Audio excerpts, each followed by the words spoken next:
Hi, my name is Elizabeth Bakar, the consultress. I am passionate about helping people get involved in investing in real estate. So I would like to share with you the four-way framework of investing, where it's a simple tool to get your head around what needs to be done and where you need to be and what options are available. So let me just start out by saying the reason why I got involved in real estate is because my family was involved in real estate and my husband really wanted to be a landlord. So, coming from a financial services background and having my own consulting practice, consulting small business owners, I merged those two worlds. And 3 years ago began my journey as a real estate investor. And what I thought about real estate investing was nothing like the world that it has become to me. So I'd like to share with you this framework that I've discovered along my path that helps me to get my mind around what opportunities are out there. How can I go about this given where I am right now? And how can I grow my capital and create a legacy? So the four framework pieces are: know thyself, know thy finances, know thy risk tolerance, and get after it. The get after it piece is what opened the floodgates for me to be able to see real estate investing in a more creative way.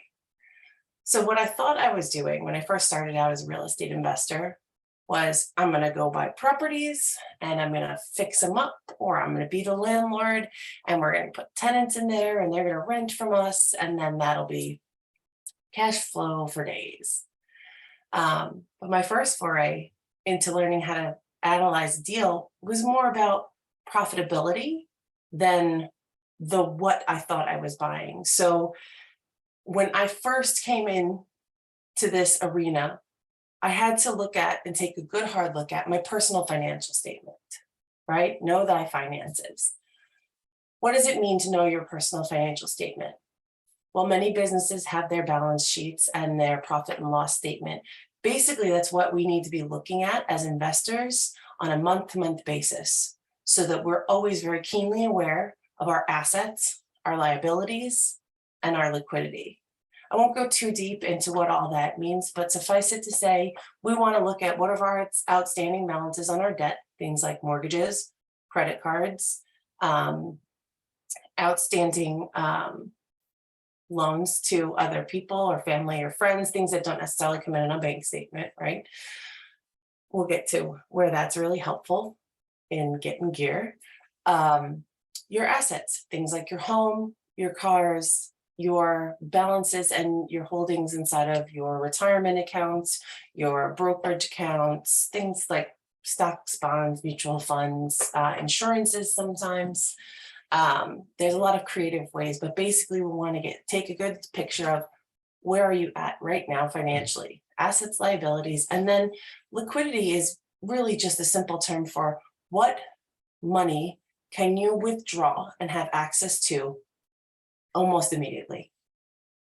So there we have it. Know thy finances, rule number one. Framework piece number two is know thyself. So why are you interested in doing this? Because so many times, as someone entering a new field or entering something unknown, right? It helps to understand yourself about why you're doing it, because there will be obstacles that come up along the way. There will be challenges that you face. There will be roadblocks that you're going to have to be challenged to overcome. And if your why isn't strong enough, those might be deal breakers. So why are you interested in investing in real estate? Why are you interested in getting a good return on your money? Some folks that I am blessed to serve right now, their reason is, I want to preserve my capital.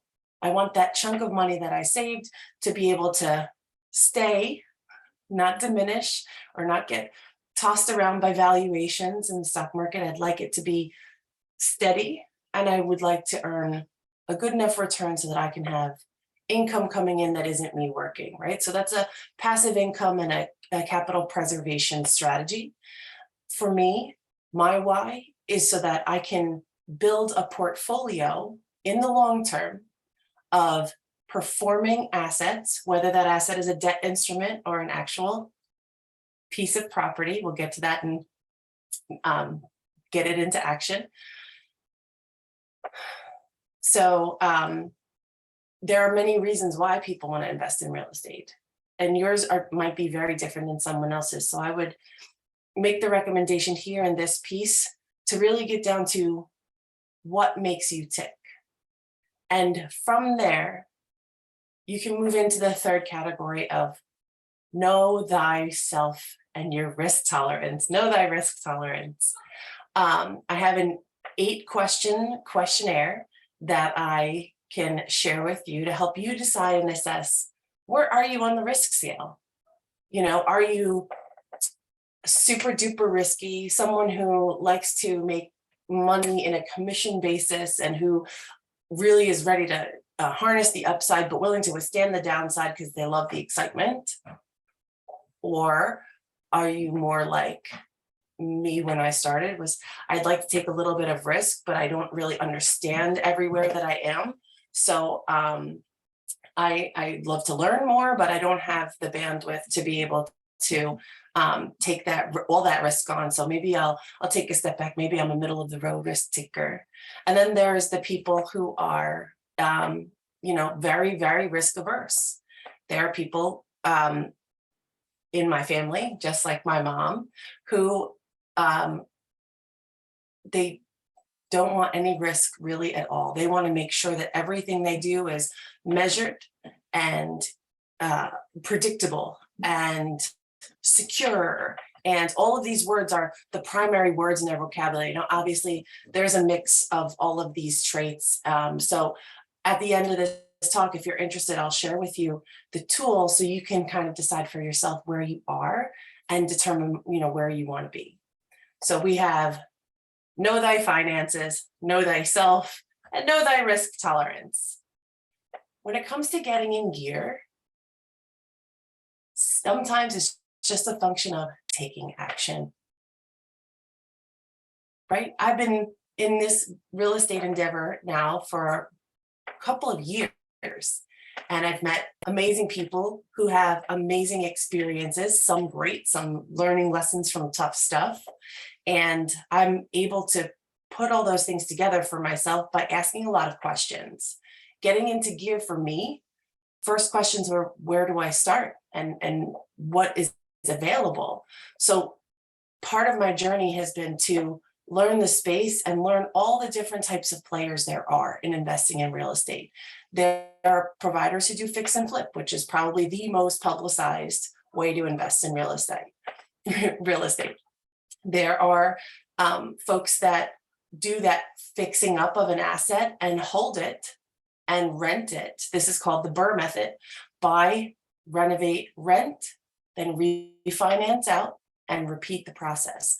That's more along the lines of like someone who wants to be a landlord and grow a portfolio of rental real estate.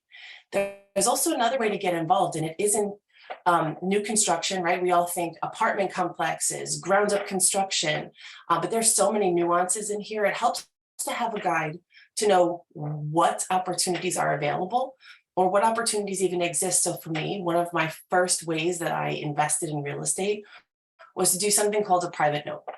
I became a private money lender by using my self-directed IRA, our nest egg that was out there in the stock market doing what it was doing, but we wanted more control. So my husband and I changed those assets over from a 401k into a self-directed IRA position. And once we were able to do that, we could direct those funds. We sent those funds to an experienced sponsor, someone who I would consider that I could see their track record, see what other returns they produce, talk to people who are in that space or who have done business with those folks to have some level of security, some measure of reassurance, hedging that bet, right? Hedging that risk. And our money went and got to work. It wasn't, as someone I just recently met said, my money wasn't sitting in my basement on the couch eating Cheetos. It went out to work. So that area of real estate investing is where I personally have a lot of weight, because I believe that curating the people right now in this kind of tumultuous environment, it's ever changing and it's changing quicker. My job is to make sure I know the sponsors, the active deals piece, and connect the passive investors, the people who want to lend that pocket of money and earn a good return. So they can have their money backed by an asset, preserve their capital perhaps, and then have it working for them in a way that they're more active with. This is a part-time business model for some, where your active income brings you in what you have to live on and what you have for your emergencies and opportunities. And then deploying money into a real estate investment is really just another one of those ways that you can have a real active interest without having a full-time focus in making that money go to work. So again, my name is Alyssa Bakar. This is how I serve. I focus very narrowly and specifically on vetting sponsors, knowing about them, their track record, and how they've worked before, and matching up and educating people who want to become private money lenders to what type of projects and what type of time horizons and returns match their risk tolerance if they know themselves and they know where they're at. Thank you so much. I hope you've enjoyed this presentation. Let me know if you'd like your risk tolerance questionnaire tool to begin where you would like to start, and to be able to invest for where you are today. Thank you.